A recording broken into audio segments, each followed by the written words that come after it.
Hi, I'm Tim. Welcome to our channel, and thanks for logging on. If you enjoy these videos, do me a favor and subscribe to our YouTube channel right here at Watchbox Reviews. I would really appreciate it, and I promise to update daily. If you love this watch, you can see it and purchase it on our website, thewatchbox.com. And you may want to purchase this timepiece because it is a revered, discontinued Patek Philippe Nautilus Power Reserve 3710 1A-001, launched in 1998 as the first ever complicated Nautilus. The timepiece features a unique dial and complication, that is the actual mechanism behind the Power Reserve display, never again used on a Nautilus, with the original monoblock case construction as designed and patented by Gerald Genta. This timepiece is a close link to the original Nautilus 3700, while at the same time being an important modern milestone Patek Philippe sports watch. So the timepiece is everything you'd expect from the watch nicknamed Jumbo, 40 millimeters in diameter. That's more of a diagonal measurement from about 10 o'clock to 4. You're going to find that the watch is 42 if you measure it across from 9 to 3 by the wings, so it has the stance of a bigger watch on the wrist. It doesn't have the stance of a tall watch, however. You can see the timepiece is only 8.2 millimeters thick, the lack of a display case back in the monoblock construction, making it a bit slimmer than a modern 5711. Now, my wrist is 16 centimeters in circumference, so you get a good sense of the size of the watch. And it's not broad across the wrist, it's a nicely constrained 40.5, and that's 44.5 without any end link flare. I'm going to show you how that works. A modern 5711 is going to have a little bit of stiffness to it. That is to say, you can't pull the bracelet straight down, but on the 3710 you absolutely can. So 44.5 is the distance across the wrist.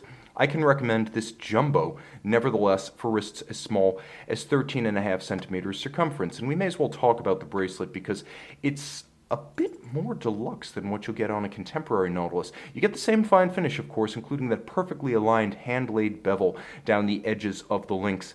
You can see a combination of polish and satin.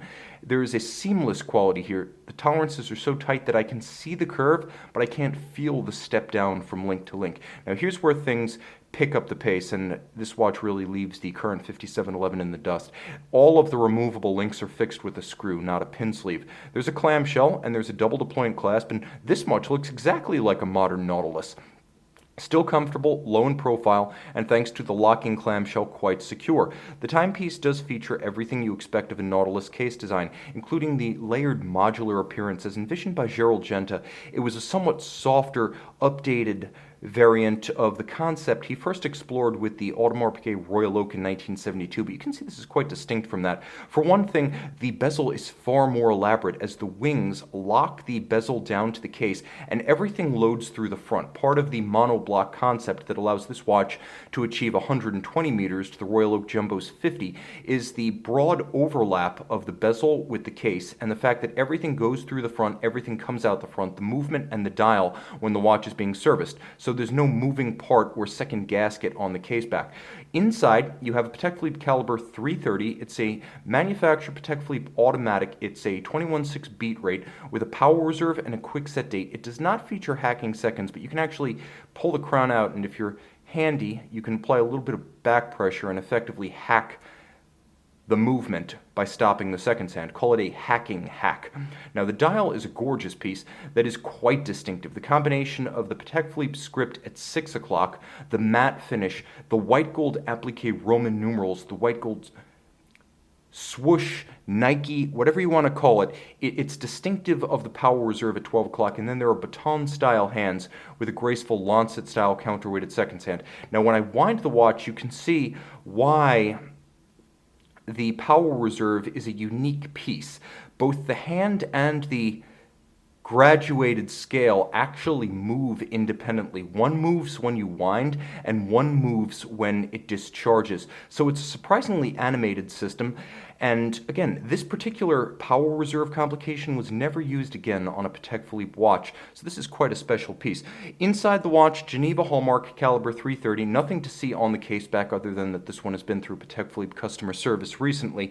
It's a handsome piece, you're going to have to take my word for it, with a 48-hour Power Reserve, pivoting on 30 joules, 120 meters water resistant. It has the quick set date system as well as the Power Reserve. Technically the name of this one is 330 SC IRZ, and it features a Geneva Hallmark level of finish, but once again, you're just going to have to take my word for that because There is no display case back, and the watch is more traditional for it. Now, I can also tell you that the watch features an original Tritium Dial. The model built from 1998 to about 2005. The later watches built during the 21st century featured Luminova, so this is part of the earlier flight in the late 20th century, probably Y2K plus or minus 1 year, so you get a good sense of the vintage of the watch. These are already collectible. The market has already discovered these, but by the same token, that means this is an excellent store of value that's also a hell of a lot more fun to enjoy as ownership experience than, for example, German or US treasuries. So, start the fun and get a jump on next summer season with the Patek Philippe 3710, the Nautilus Power Reserve at the Watchbox.